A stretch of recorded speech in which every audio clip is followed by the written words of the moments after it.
trying to get you to see yesterday about the authentic experience that lies inside your stories. There's an authentic experience that you need to seize and look at, but that doesn't mean you have to perpetuate the story. Is that like he says, that the sins of the fathers are passed on? That's exactly right. Yes, it's all passed on. Everything is passed on. You have to know the difference. You're suffering for your past, or suffering for cause and effect. That's a very, very good question, and I think that the heart of the question will answer this morning. If I don't, I may not give you a full answer right now because it's a big one. That's a big question. What was the question? The question is, how do you know the difference if you're suffering just because of your own causal situation, or you picked up some suffering to carry forth and end for the benefit of humanity, to live through for the benefit of humanity? There's a difference in the feeling. I can tell you that right off. The suffering you feel for humanity carries a weight of huge compassion within it. Enormous compassion. There are those who actually bear the ill configurations of the human body, but it doesn't stop them. It's not perceived as a handicap. And I want you to think about all the incredible people in the world who have been hugely handicapped, and yet they have lived brilliant lives.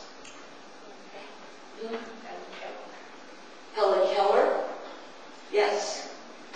One of many people who have taken upon themselves huge handicaps, and I think that what they're really giving, they're giving us a profound message, and that is that we don't really have any handicap except for our attitude.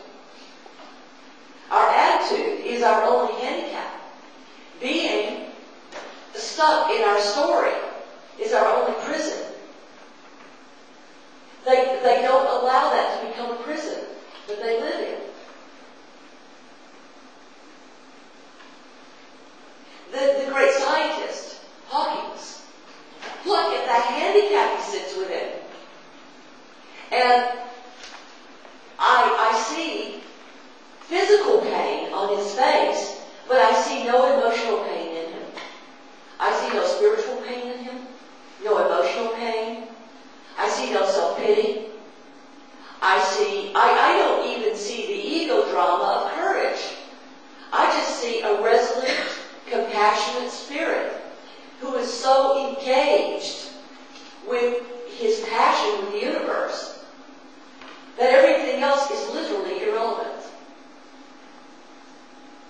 What a model. What a model for us to look at. Yes? Are you saying that suffering has to occur for growth to occur? Because I struggle with that. I think that's an old take, and I feel a need to... No, I don't think you have to suffer to grow at all.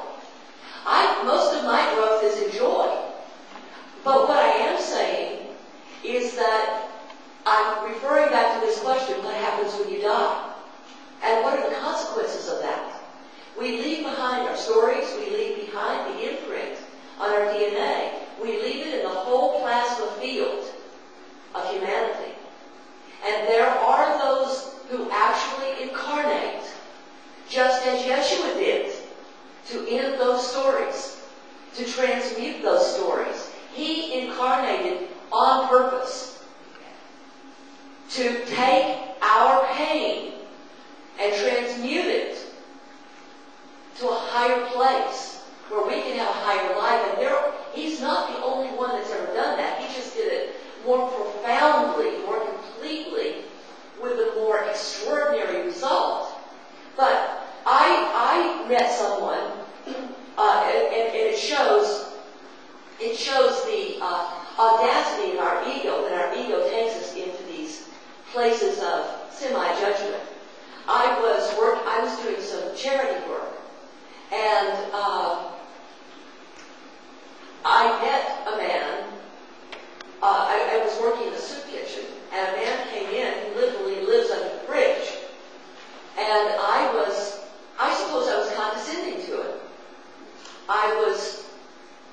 speaking very softly and very gently, as if he needed gentleness.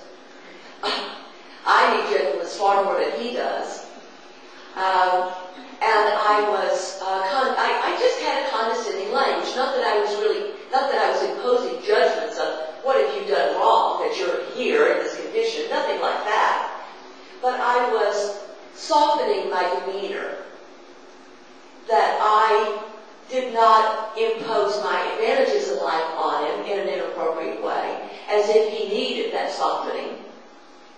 And I come to find out, as I saw him go and sit among others, that he was the minister, I don't know, perhaps he was an ordained minister, I really know nothing about his life, but he was the one ministering to everyone else in the soup kitchen.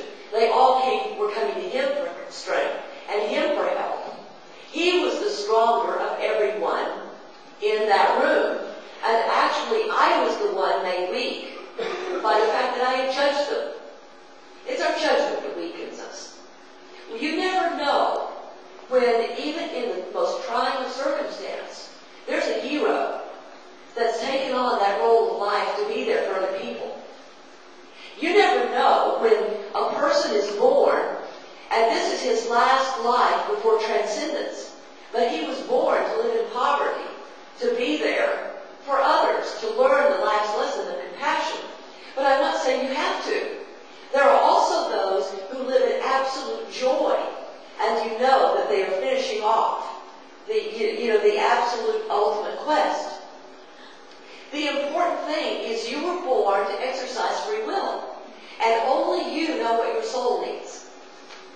You cannot work within a template. Gene, did you have something you need? Okay. You can't work within a template imposed upon you. And you can't impose, and to impose such a template on others is a judgment. We really don't know what others are bringing to this earth until we sit down with them and have a moment of authenticity.